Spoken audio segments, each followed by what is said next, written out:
Welcome to the Book Binge. I'm your host, King Crusoe. You can call me KC, and today, well, this is going to be quite the review. I literally have nothing else to say at the start of this one. Let's just jump right into coverage of Flushboy, of all of the books by Stephen Graham Jones. Let us begin with the good, because I should give this thing a little bit of due credit, even though it was most certainly not my favorite book. So, the good of Flushboy is actually going to come a little bit from a different angle this time around. Let's say there could have been a compelling coming-of-age story in this. So, like some people that I know, some of those people assert that this is a very good coming-of-age story. So, there is certainly an aspect there that some people have and obviously could latch onto. I would also say the antics of high school aged characters in this book can occasionally be amusing at times. I thought there was a scene with a health inspector in the back half that was a little fun, and interactions between the main character and his father, and then another character named Prudence in the last few chapters is pretty alright. And I guess if the main character interests you, his monologuing and the coming of age story that kind of goes along with him, is good, and the monologuing is true to his character, but you have to I guess kind of like or be interested in the main character for that to really click. That's all I've got to say for the good of Flushboy, because I didn't like this book. The bad, and probably the most prominent point of the bad for Flushboy, is that this book is incredibly boring, like mind-bogglingly boring to me. I have scarcely felt so disconnected with a story that I've read in my entire life. I would say that's not necessarily a hard thing to accomplish, because I'm not usually bored with many of the things that I read, but holy crap, I was bored to absolute tears with this thing. And that's just one of the problems with this book to me. I would say one of the other things that really bothered me personally, and something that does tend to bother me in plenty of the books that I read, but especially Flushboy, the spatial reasoning associated with the primary setting of the book is just simply not there. There's nothing about the explanation or the description of the setting or the way that things are placed in a spatial sense that in any way makes any sense at all. I have a pretty heavy imagination in my reading, so I kind of need to be able to visualize something to really enjoy it, and Flushboy piqued none of the imagination. There were a couple scenes that I guess I can still remember right now, but not necessarily for good reasons, and none of the scenes that I do remember make sense from a spatial sense. Again, it's just a matter of nothing really making sense as far as the general descriptions of location and stuff goes. When the book tries to have good spatial reasoning, it just does not make sense, actually. Another problem with Flushboy is that you would think that maybe based off of the concept of the book, based off the setting and stuff like this, you might assume that Flushboy is meant to be gross. Part of this is definitely meant to be pretty gross, even revolting at times. It is not gross or revolting, because I was so disconnected from literally everything about it that I just couldn't be arsed to be uncomfortable. I couldn't even feel disgusted by evidently disgusting things, because what do I care? I was so disconnected from the story and from the characters and from the space and literally everything. It's this is supposed to be gross, but I just don't care. I literally just do not care enough to even be grossed out. That is a huge problem for this book. Every character relationship and dynamic and as well is basically void of character. There's nothing about these characters that feel like they're unique. I guess the main character has some monologuing stuff that he's got going on, but basically every other character could just be a stand-in for all of the rest, quite frankly. They're all one-dimensional, disinteresting. I didn't find them engaging at all. There's nothing memorable about literally anybody, essentially. What is memorable, I guess, if you could say that there is anything memorable about any of these characters, what is memorable is only memorable in a superficial way, and the most superficial way possible. In general, there was just nothing that I liked about Flushboy. I can say I didn't hate this book outright because, again, I cared so little about it and I was so disconnected from it that I just couldn't care to hate it.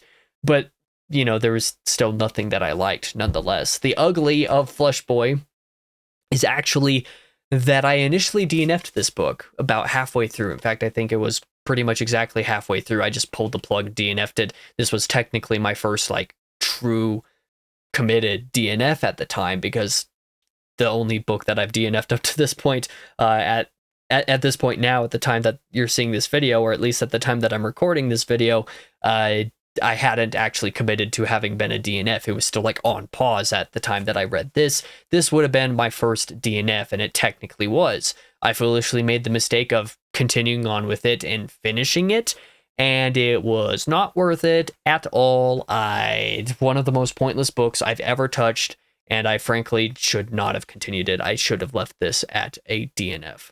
The ugly is that I did DNF it, and I should have kept it that way, and I'm mad that I did not. I don't really DNF books in general, just kind of as a me thing. I don't tend to DNF books. I don't like to DNF books because even things that I dislike, you can still usually tend to get stuff out of.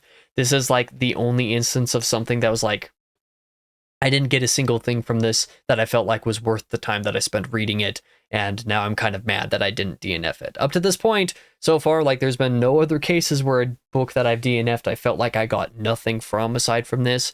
And even the other book that I have DNF'd, Tides of War by Stephen Pressfield, even that one I'm kind of sad about DNFing. I wish that it was told, that story was told in a way that I was a little bit more engaged by, that wasn't so confusing so that I could enjoy it.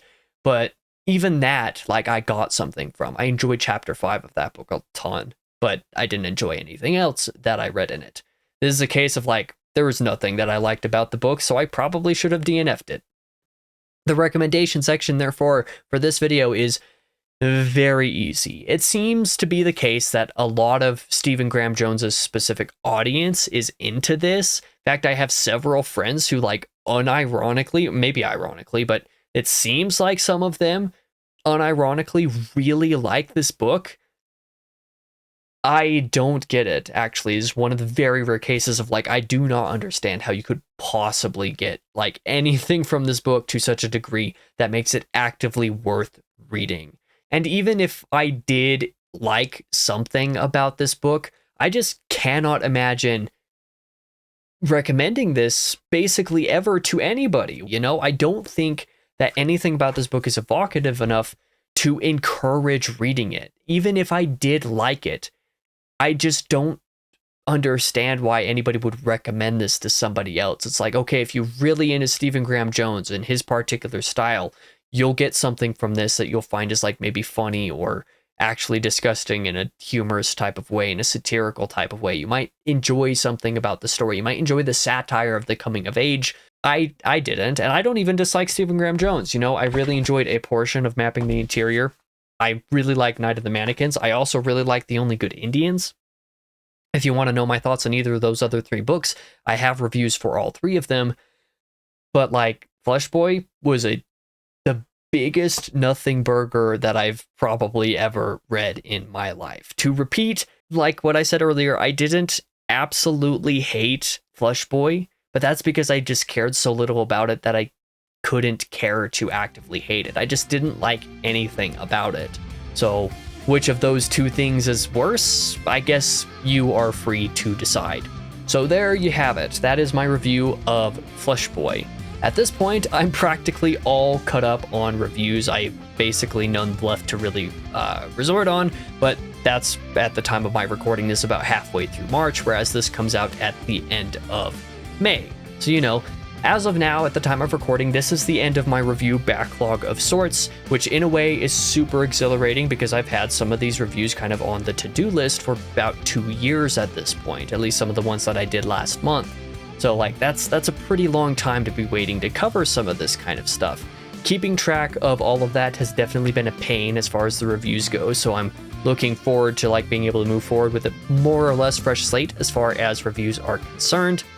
But on the other hand, it means now I gotta actually flesh out some non-review ideas so that I can start doing some non-review videos, which might actually attract some more eyes on the channel in ways that reviews just don't really do. But I have plenty of those ideas. I'm a little bit lazy to actually try to explore some of those ideas, some of those video topics to the degree that they probably deserve.